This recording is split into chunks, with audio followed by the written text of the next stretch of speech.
রাত পোহালেই আমার স্বামীর সাথে আমার জায়ের বিয়ে। আমার তার সাথে ডিভোর্স হয়নি। এমনকি আমি আমার স্বামীর ঘর ছেড়েও কোথাও যাইনি এখনো।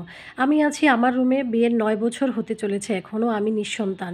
সমস্যাটা আসলে আমার স্বামীর। অনেক চিকিৎসা করেছি কিন্তু কোনো লাভ হয়নি।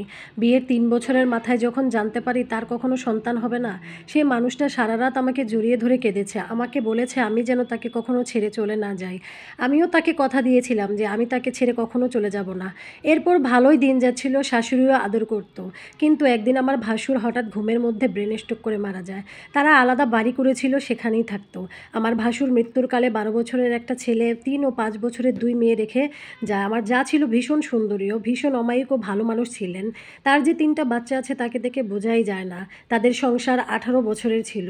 আমার ভাসুর মারা যাওয়ার পর থেকে মেয়ে ২টা আমার কাছেই থাকতো বেশিরভাগ সময়। আমার যাও আমাদের বাড়িতেই থাকতো। ভাসুর মারা যাওয়ার পর কয়েকদিন ওখানে ছিল, তারপর ও চলে আসে আমাদের বাড়িতে। বাড়িটা আমার স্বামীর করা ছিল। আমার শ্বশুরের জায়গায় একতলা বাড়ি করেছিল আমার স্বামী। আমার জায়ের ছেলেমেয়েরা আমার স্বামীকে ছোট বাবা বলে ডাকতো।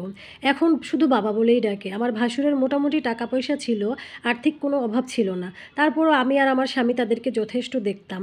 ভাসুর মারা যাওয়ার পর থেকে বাচ্চাগুলো আমার স্বামীকে ছাড়া কিছুই বুঝতো না। আমি বিষয়টা আমলে নিয়েও নেইনি। আমার দিন বাড়ির আঙ্গিনায় হাঁস মুরগির লালন পালন করতে করতেই চলে যেত। আমি ঘরের সব কাজ কাম করতাম। আমার ভাসুর মারা যাওয়ার পর রাতের বেলা আমার স্বামী ভাসুরের ছেলেমেয়েদের সাথে থাকতো। কারণ ওরা বাবার জন্য কান্না করত। তখন আমার বিছানায় এসে ওরা ঘুমাতো। আমার বিছানাটা এত বড় ছিল না। তখন ওরা দুজন সহ আমার স্বামী বিছানায় ঘুমালে আমি নিচে ঘুমাতাম। এর কয়েকদিন পর ১২ বছরের ছেলেটাও এসে আমার স্বামীর সাথে ঘুমাতে লাগলো। আমি তখন অন্য রুমে ঘুমাতাম। এভাবে আস্তে আস্তে দূরত্ব তৈরি হলো আমাদের মাঝে। আমার ভাসুর মারা যাওয়ার বছরখানেক পার হওয়ার পর খেয়াল করলাম আমার শাশুড়িও আমাকে তেমন দেখতে পারে না। সব কিছুতেই বড় ভাবিকে প্রাধান্য দেয়। এবং আমার স্বামীও আমাকে গুরুত্ব দিত না এবং সময়ও দিত না। সব কিছুতেই ভাবি, ভাবি করত। আমার যা হচ্ছে আমার শাশুড়ির বোনের মেয়ে। আমার শাশুড়ি তার বোনের মেয়েকে আনছে তার বড় ছেলের জন্য। আর আমার স্বামী আমাকে পছন্দ করে পারিবারিকভাবে বিয়ে করেছিল। এজন্য অবশ্য ১ম আমার শাশুড়ি আমাকে তেমন পছন্দ করত না। বছরখানেক পর আমার যা তার ছেলেমেয়েরা আবার তাদের বাড়িতে চলে গেল। সাথে আমার শাশুড়িও গেল। আমি একা হয়ে গেলাম। আমার স্বামী বাজার করে দিত। রাতে বেশিরভাগ সময় ওইখানেই থাকতো আমার স্বামী।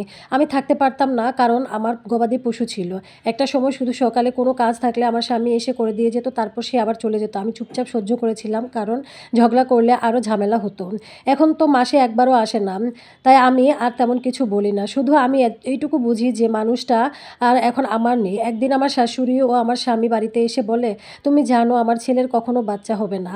আমার বড় ছেলেও মারা গেছে, আমি চাইছি বড় বউর সাথে আমার ছোট ছেলের বিয়ে দিতে, সাথে ৩টা সন্তানও পাবে।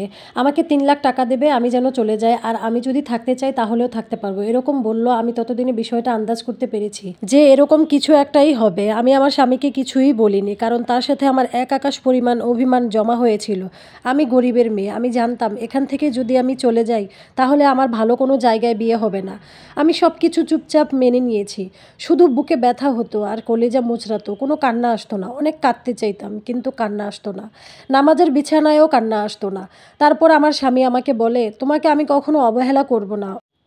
আমি কিছুই বলিনি, শুধুই হেসেছি। তারপর আমার জায়ের সাথে আমার স্বামীর বিয়ে হয়ে গেল। আমার স্বামী এখানে আর তেমন আসে না। সপ্তাহে আসে, আমার সাথে কথা বলতে চাইলে আমি তেমন কথা বলি না।